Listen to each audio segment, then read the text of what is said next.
bienvenida a esta nueva entrega de tu canal Loco por los Datos. Soy Cristian Cisne y el día de hoy te quiero entregar un tema bastante interesante, así que ponle ojo y vamos de una vez, chequea esto. El día de hoy vamos a hablar acerca de las tres propiedades principales que describen a un conjunto de datos numéricos. Estas son la tendencia, la dispersión y la forma. La mayoría de los conjuntos de datos muestran la tendencia a agruparse alrededor de un punto central. Pudiéramos llamarlo como el centro de los datos. Cuando calculamos un valor promedio, por ejemplo, lo que buscamos en realidad es describir a todo el conjunto de datos. Esta descripción se conoce como medida de tendencia central. Ahora, existen varias medidas de tendencia central. Hoy vamos a hablar de las tres más comunes: la media, la mediana y la moda. Como dispersión, se conoce como el grado de variación o diseminación de los datos. Hay cuatro medidas de dispersión fundamentales, como son el rango, la varianza, la desviación estándar y el coeficiente de variación. Finalmente, la forma de los datos. La forma es la manera en cómo se distribuyen los datos, que puede ser simétrica o no. Más adelante veremos estos términos.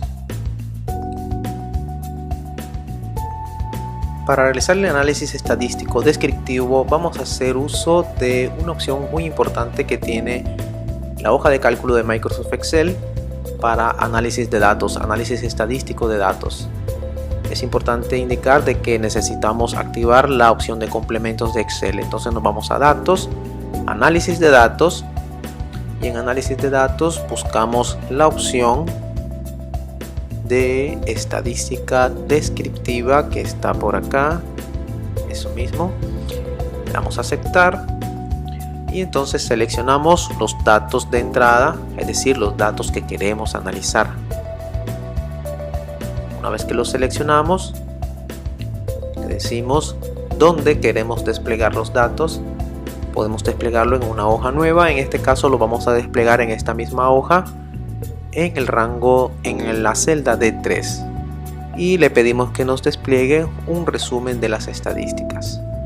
Le damos a aceptar, está procesando y finalmente por acá tenemos entonces los resultados del resumen de el análisis descriptivo de los datos de la columna izquierda en este caso. Aquí podemos ver diferentes medidas, dentro de ellas las que estamos analizando, como las medidas de tendencia central. Vamos a colorearla para que se vean mejor. Aquí tenemos la media, tenemos la mediana, la moda. Como medidas de tendencia central también tenemos las medidas de dispersión, como es la desviación estándar, la varianza. Ponemos otro colorcito acá, la varianza y el rango. Nos falta acá el coeficiente de variación, que no está dentro de la opción de estadísticas descriptivas, entre otras medidas como es el mínimo, el máximo y la cuenta, etcétera, ¿no? Vamos a hacer lo mismo con el conjunto de datos de la derecha. En este caso lo seleccionamos, la opción estadística descriptiva, seleccionamos los datos que vamos a analizar, le decimos igual donde queremos desplegarlo. En este caso lo vamos a desplegar en la celda I3 y que nos dé un resumen estadístico, y aquí entonces tenemos el resultado. De este análisis descriptivo quiero destacar dos cosas. Primero, que mediante esta opción podemos hacer rápidamente un análisis comparativo de dos poblaciones de datos distintos que estemos analizando. Es decir, podemos analizar su punto medio, su dispersión y su forma rápidamente mediante la opción de estadística descriptiva. Lo otro que quiero enfatizar acá, y nos vamos a enfocar en los datos de la columna de la derecha, es que la media es, si se fijan, bastante superior al valor de la mediana y la moda. ¿Qué significa esto? De que la columna de datos de la derecha tiene una forma más asimétrica de los datos de la columna de la izquierda, lo que nos dice esto de que es más adecuado utilizar como medida de tendencia central la mediana en lugar de la media.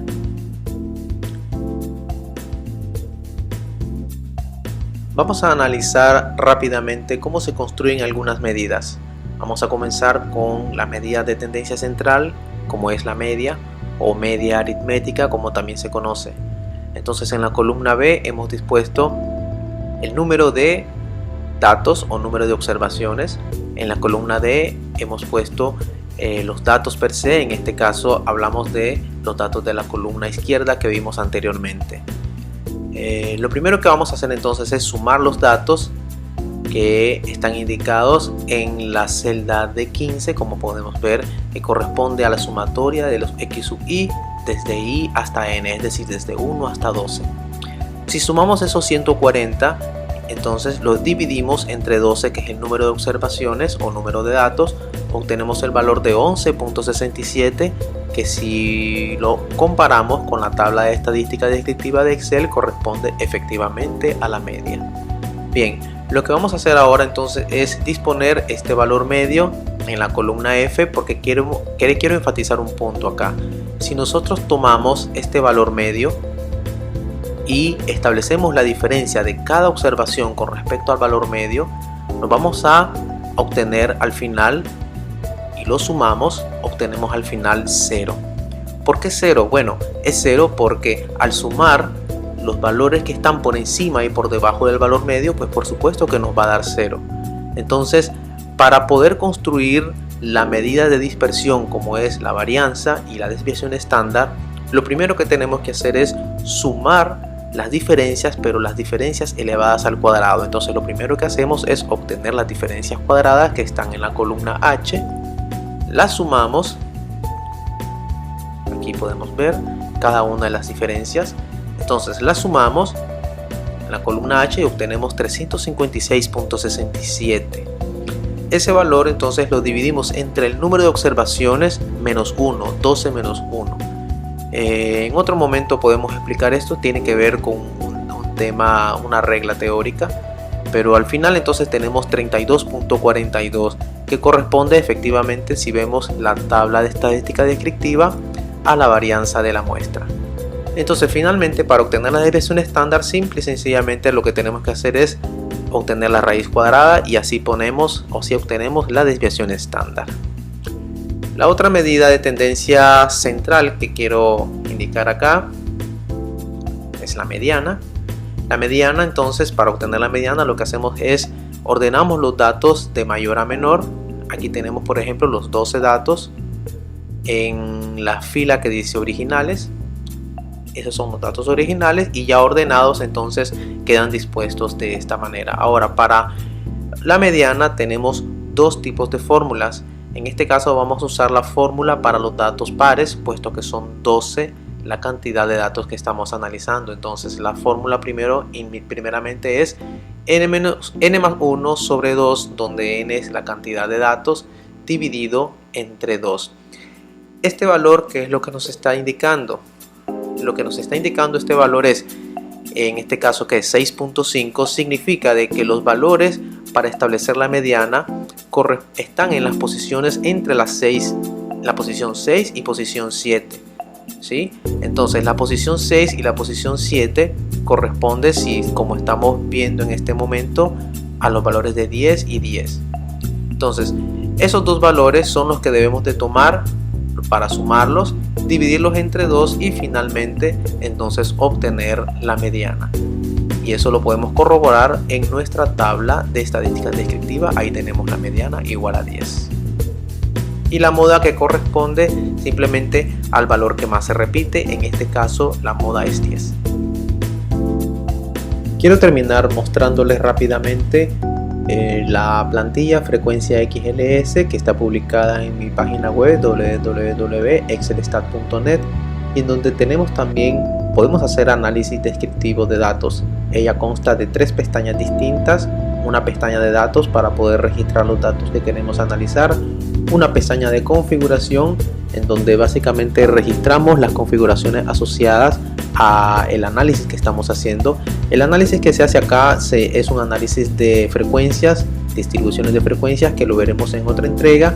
Sin embargo, también tenemos las medidas que estamos analizando en esta entrega, como es las medidas de dispersión y medidas de tendencia central. En la hoja de presentación, entonces básicamente tenemos tres secciones: una tabla de frecuencias, que la veremos, como te digo, en otra entrega. Tenemos un cuadro resumen de estadísticas descriptivas, y tenemos un pequeño gráfico donde se muestra un histograma y un polígono de frecuencia. No te preocupes, que podemos abordar estos temas en otra entrega. Si deseas descargar esta plantilla, puedes registrarte en mi página web, escribirme y te mando las indicaciones sobre cómo obtenerla. Bien. Espero que te haya gustado el tema del día de hoy. Recuerda visitar mi página web www.excelstat.net, donde podrás encontrar recursos, información adicional. También recuerda suscribirte a mi canal para recibir más información y para recibir una grata sorpresa. Que tengas un excelente día y hasta la próxima entrega. ¡Chao!